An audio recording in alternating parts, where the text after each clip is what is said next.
Hey everybody, Mike D, and you are listening to Son of a Witch podcast. So thanks for tuning back in. If this is the first time you're listening, you may want to go back to episode 1.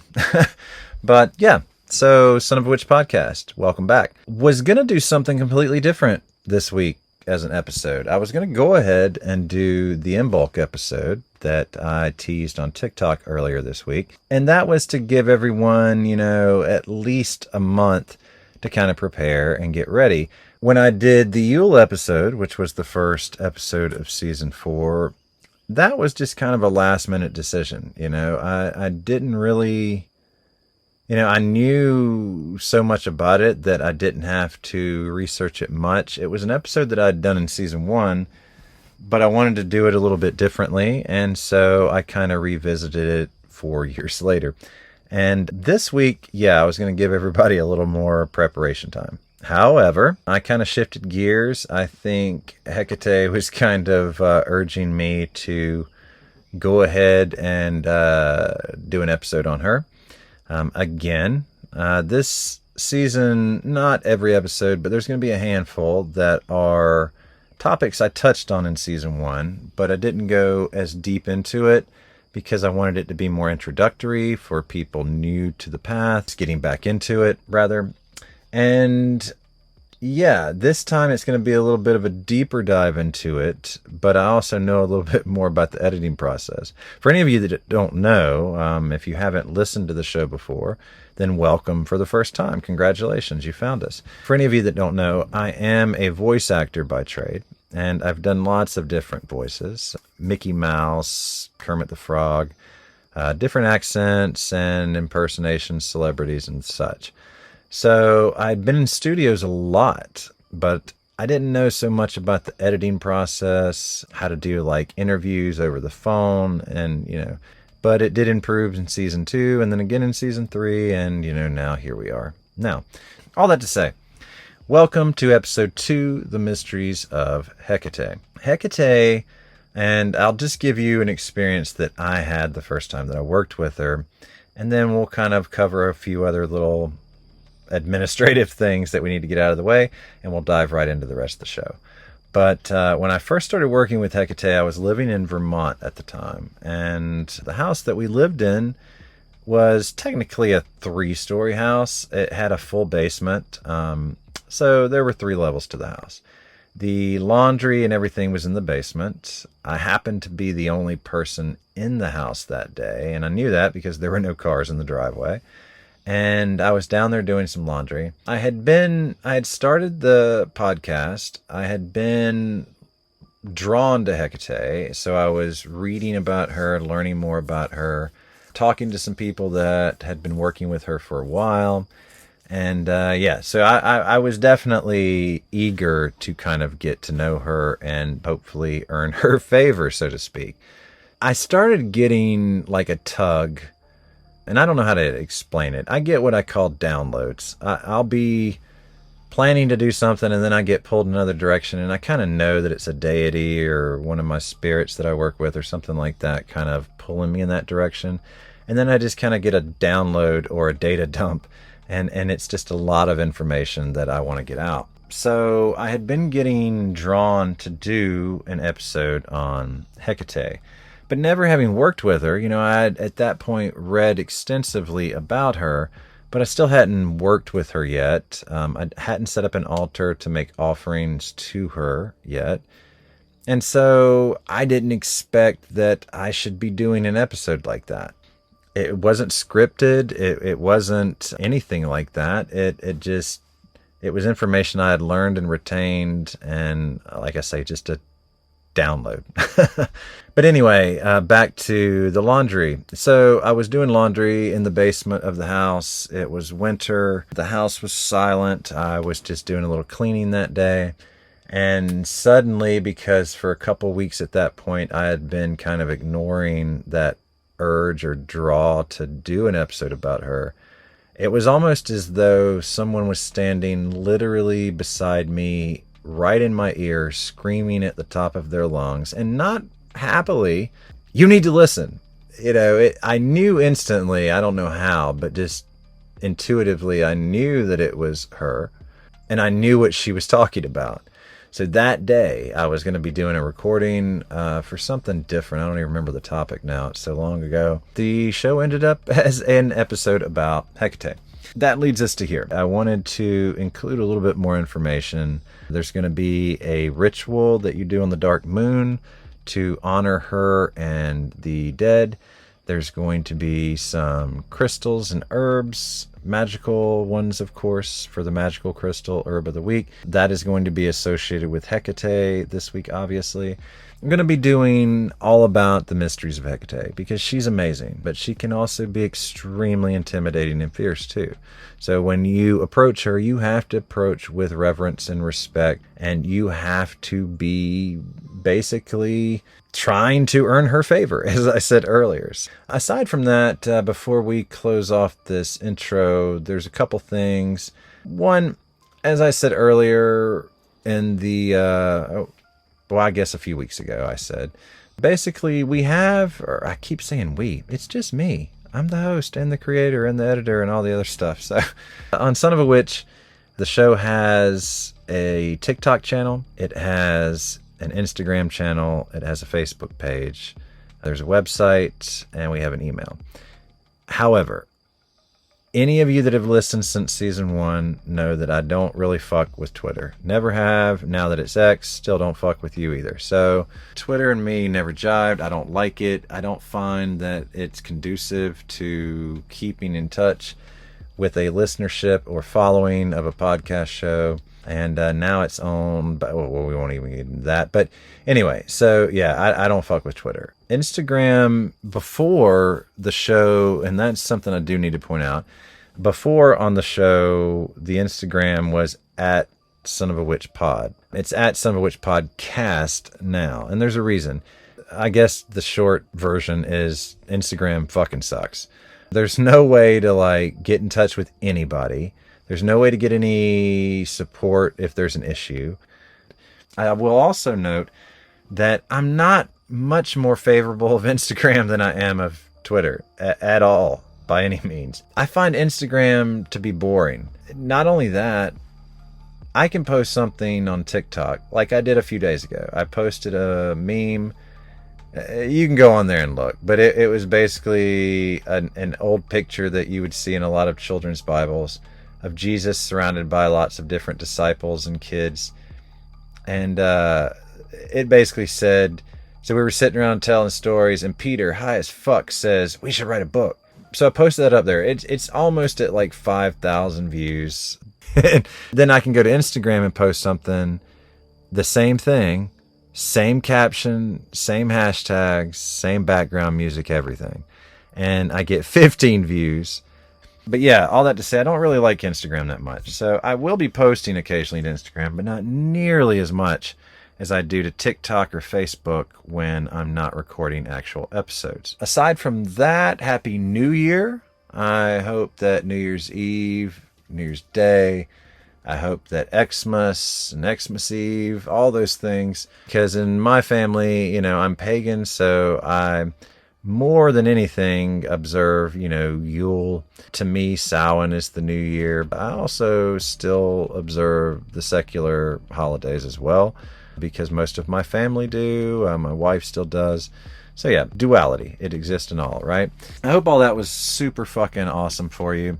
In the meantime, since the last episode aired, we have rescued a baby lamb here on the property. Some of you may have picked up on the fact that I help run a nonprofit, 38 acres, and we help homeless foster youth that have aged out of the system. Anyway, that's all I'm going to say about that. But we did, because we live on an off-grid property, about 38 acres, as I said. There's a lot of area. And in one of those areas, we found a baby lamb stuck in the mud, maybe just a few days old. And now he's a couple weeks old, approximately, and getting bigger. And so, yeah, he's our pet and runs around with our dogs and acts very puppy-like. It's adorable. We're feeding him with a bottle. This shit's insane. So anyway, life is fucking dope. And the intro is coming to a close, and we're about to dive into the episode. Get fucking ready. Here we go. Okay,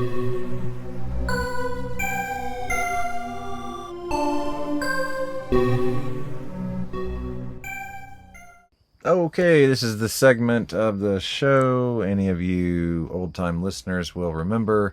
What's flicking my wand and boiling my cauldron? If you're not familiar, flicking my wand, things that I'm digging, could be a shop, could be, a maker, creator, could be another podcast, could be a book, could be a lot of things. It's most always going to be related to witchcraft or magic, sorcery, spell work, things of that nature. Could be the community of witchcraft. That is flicking my wand. And then boiling my cauldron, that is things that, for lack of a better word, are just annoying and pissing me off. And so we just air both of those. And I invite you, in the comments on the show, social media, any of that, to, voice your things that are flicking your wand or boiling your cauldron. Moving forward, as far as flicking my wand, it was a dope holiday season. A little bit busy and crazy, like they tend to be, but life is good, and I'm digging that. I'm also loving that the show is getting so much feedback already so early. I think it's been about a week and a half since the last episode came out about Yule. And it's just popped off. Back to boiling my cauldron. As far as boiling my cauldron, it's not so much something that irritates me. I find it hilarious, honestly. But I will make a PSA of sorts. If you're listening to my show right now, and you are a Christian, there are one of two reasons that you're doing it. You're listening because secretly you're interested. Or, I take that back. Could be three options. So there's the one. The second one is that you are listening in an effort to try and be hateful or blow up my comments or be disruptive, which completely goes against the Ten Commandments state, for you and how a Christian is supposed to behave. But neither here nor there. The third one could be that you're someone that knows me and loves me and is supportive of me, as I have a brother and a cousin and numerous other people that do. Those are the three reasons. Now, the reason I said that is for one big reason, and that is that there's a post on Instagram. The same one is on TikTok. So if you go to that, it's the one of Jesus sitting surrounded by everybody on Instagram at Son of a Witch Podcast. If you look at the comment section of that, it's fucking insane and hilarious. But the thing that kind of rattles me, I guess, or just flusters me is, why the fuck are y'all on my page? It's a witchcraft page. Now, I get that it could come across your feed while you're just scrolling through Instagram. But then we're going to go back to those three options we mentioned. Instagram uses an algorithm that shows you shit that you don't follow, that it thinks you like based on other shit that you've been looking at. So if you're getting a witchcraft themed, which all the hashtags were witchcraft related, pagan related, if you're getting that floating across your newsfeed, shame, you've been looking at some shit related to magic or paganism or something already. Anyway, if you want to listen to my show and you're Christian and you don't agree with what I'm saying, then I invite you to do so. That's totally fine. Just know that while you're doing that, the rest of us are kind of chuckling because you're hanging out around a witch, a sorcerer, a magic practitioner, and you keep saying how bad we are, but yet you keep staying. So I guess that it could almost be like two versions of flicking my wand this week, because that one, like I say, really doesn't bother me. It just confuses. There's a better term. It confuses me, much as the term Christian witch confuses me. And if you are a Christian witch listening to this, do not go off on me. I'm not saying anything bad. I just don't understand it is all.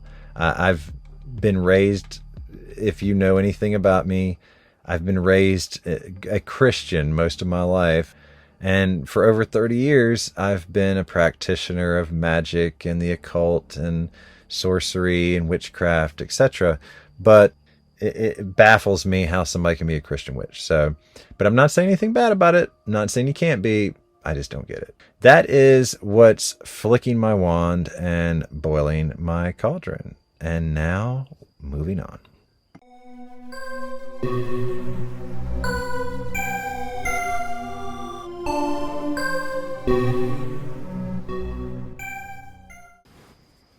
All right, and now we are at the segment of the show where we go over a magical plant, herb, or crystal of the week. And this week, as I said in the intro, we're going to be talking about Hecate. So this week, of course, there are going to be things that are kind of aligned with her, or things that work well when you are seeking her wisdom or advice or guidance. Hecate being the powerful figure of ancient Greek mythology and witchcraft, she's associated with magic, the moon, the underworld. It makes her a very complex and interesting figure, and we're going to dive deeper into her in the main segment of the show. But her influence can be felt in many different aspects of contemporary witchcraft. If you work with her and honor her and her energy, you can tap into some transformative power and connect with a lot of deeper parts of the spiritual world. Now, there's several herbs and crystals that are commonly associated with Hecate in modern day witchcraft, and we're just going to touch on a few examples. As far as herbs, Hecate is often associated with herbs that have somewhat of a protective or transformative property. Some common herbs associated with Hecate include mugwort, which we actually grow, wormwood, yarrow, lavender, and mandrake. Mugwort and wormwood are particularly potent for divination and journeying, while yarrow is associated with psychic abilities and prophetic dreams. And then you've got lavender, which can be used for purification and protection.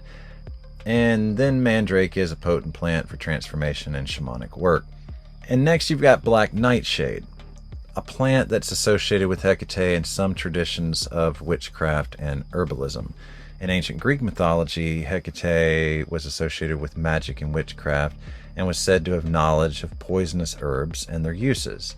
Black nightshade is a plant that has a long history of use in traditional herbalism and is known for its poisonous properties. In some cultures, it's actually been used as an entheogen or a psychoactive plant. However, you do need to understand that black nightshade is a very toxic plant and can be dangerous if ingested, so I do not recommend that you work with it, ingest it, any of that. You've been warned. It should only be used with someone with a very extensive knowledge and experience in working with poisonous or baneful plants, and even then should be used with very extreme caution. It's always better to err on the side of caution and approach these plants with extreme respect and reverence. As far as crystals that are often associated with Hecate, dark colored crystals that have protective and transformative properties, transformations, see a theme here. Some common crystals associated with Hecate include black tourmaline, obsidian, amethyst, hematite, smoky quartz, and labradorite. Black tourmaline and obsidian are particularly potent for protection and grounding, while hematite is associated with manifestation and strength. Smoky quartz, however, is used for transmutation, spiritual growth, while labradorite is believed to enhance intuition and psychic abilities. I used to have a labradorite pendulum that was fucking amazing, and I miss it dearly. So it's important to note that these herbs and crystals are simply associations and may not always be universally agreed upon, and that's just with damn near anything in life. Different practitioners may have their own different associations with Hecate, may choose to work with different herbs or crystals, just based on personal experience and practice. And just like with any spiritual practice, you just need to follow your intuition and work with what resonates with you personally. So that is that segment. So right now we are going to move on to the main topic, the mysteries of Hecate. So stay tuned.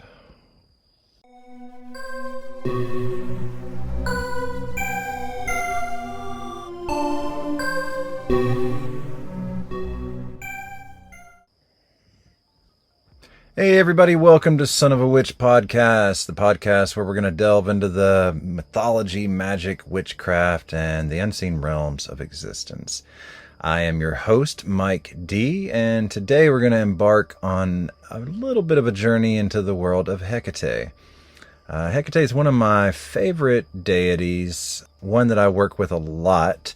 Yeah, she's pretty interesting. I did an episode back in season 1, but it wasn't as deep a dive as this is going to be, which is still not even as deep as I could go. And I wanted to do it again because it was one of the more popular episodes. So a little bit about Hecate. She's the goddess of magic, she's the goddess of witchcraft and the night, figure shrouded in myth, mystery, and multifaceted symbolism. Hecate's allure lies not only, though, in her associations, but also she's got a rich history and a lot of cultural significance. Whether you're familiar with her, or if this is the first time you've heard of her, which I would be very surprised if you're listening to this podcast and that's the case. But either way, let's prepare to dive into the many layers of one of the most powerful goddesses. Now, Hecate's origins can be traced back to ancient Greece, and buckle up, we're going to get a little historical here for a second. But her earliest literary mentions appear around the 5th century BCE in works of dramatists like Aeschylus and later in Hesiod's Theogony. Yet, it's got roots that go a little bit further back than that, potential connections to pre-Hellenic cultures and traditions, including the Anatolian goddess Hecate or the Thracian Hecate, which showcases her pan-cultural resonance. Her attributes, as I said, are fascinating and multifaceted. Say that 3 times fast. I want you to imagine a dimly lit path diverging in 3 directions. Now each is going to lead to a different fate. And in this imagery, Hecate embodies not only the choices of life, but also the necessity of awareness in making those decisions, reminding us of the unseen forces guiding each turn that we take.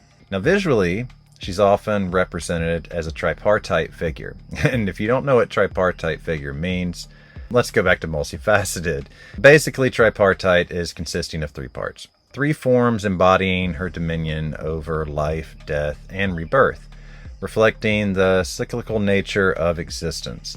This depiction is a little bit more than aesthetic, though. Each figure represents a different aspect of life: maiden, mother, and crone, encapsulating the entirety of the female or feminine experience. This idea of the triple goddess aligns her closely with lunar cycles, emphasizing themes of renewal and the passage of time. She was the triple-faced goddess of the crossroads whose familiars were a black dog and a polecat, an animal similar to a ferret. She's frequently depicted striding through the night holding 2 torches. Now, the dog is said to be Queen Hecuba of Troy, who was captured as a slave by Odysseus. She killed the king of Thrace for murdering her son, Polytorus, and was transformed by Hecate in an act of mercy when the grief-crazed queen, in turn, was murdered by the Thracian mob. Polecat is said to have once been a witch called Gale, who was once a dealer in spells and a bit of a sorceress. Unlike Hecate's kindness in turning Hecuba into her dog familiar, Gale was punished with the transformation for her evil dealings. Hecate is shown in ancient art even as a woman holding a pair of torches. She's portrayed varying from young to middle-aged. However, there are at least 2 images of her that show her in the knee-length dress of a maiden, like Artemis is often portrayed wearing. Now, if you want to dive a little bit deeper into her nature, which of course we do, why the fuck not, right? So, Hecate embodies both nurturing and destructive energies.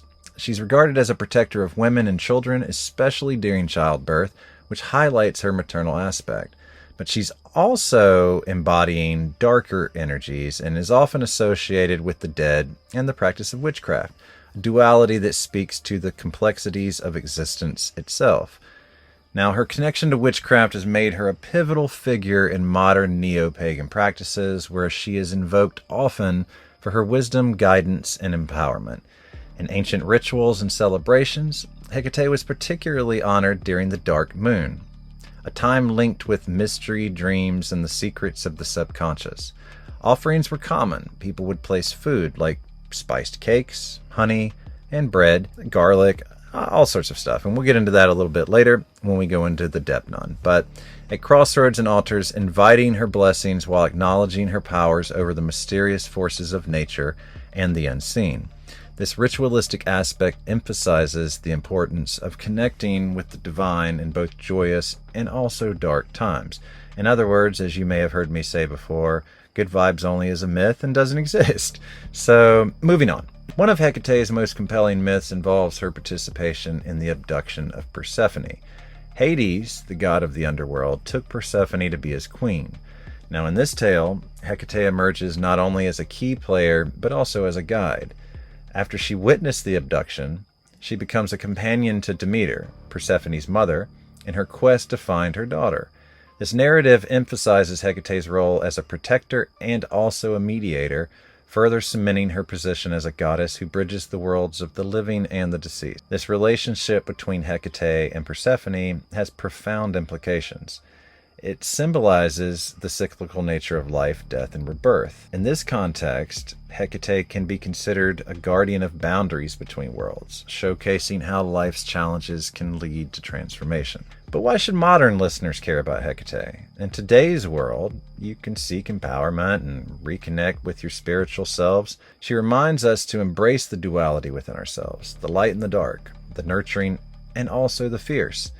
Each of us has crossroads that we have to navigate at some point or another, and Hecate can guide us through our personal journeys.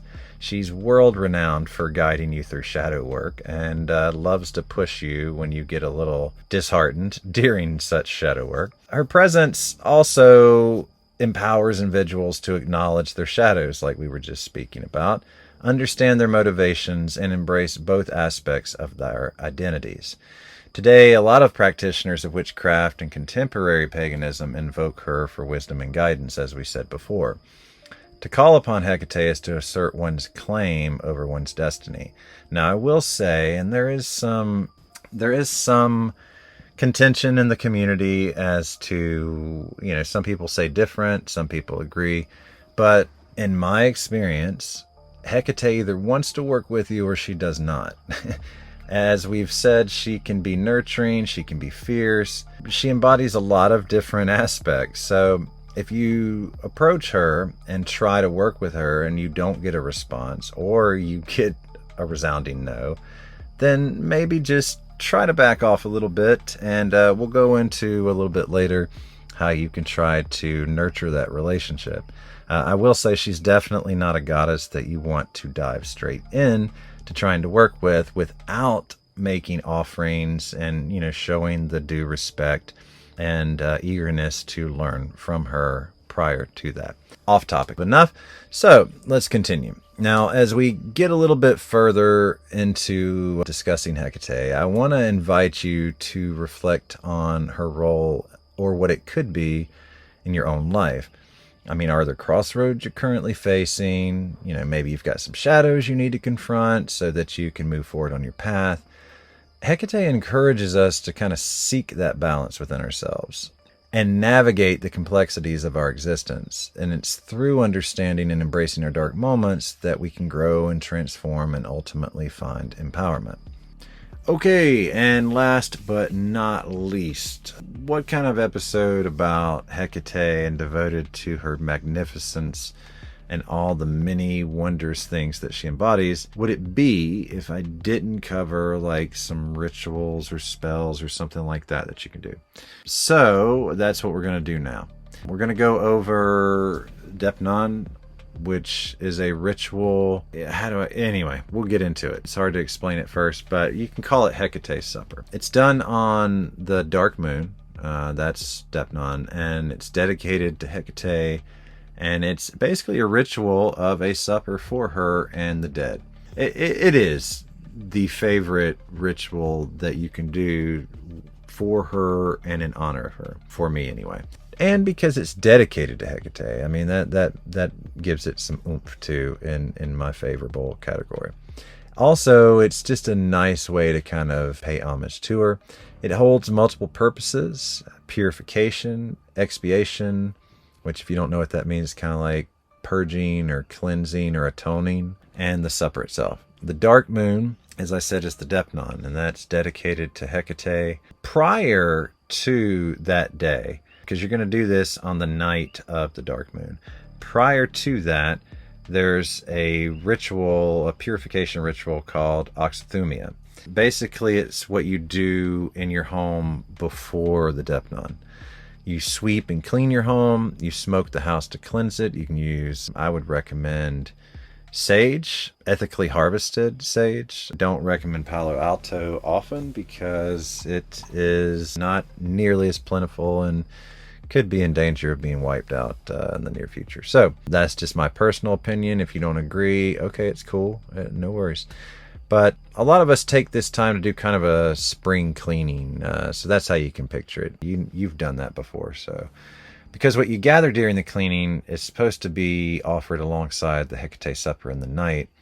And that means it has to be done before the ritual, which would mean doing it before the dark moon begins. So what I basically do is the day before, I'll do some basic cleaning throughout the day. In our household, we're cleaning just about every day. But if you do it certain days, just plan that week to do it the day before.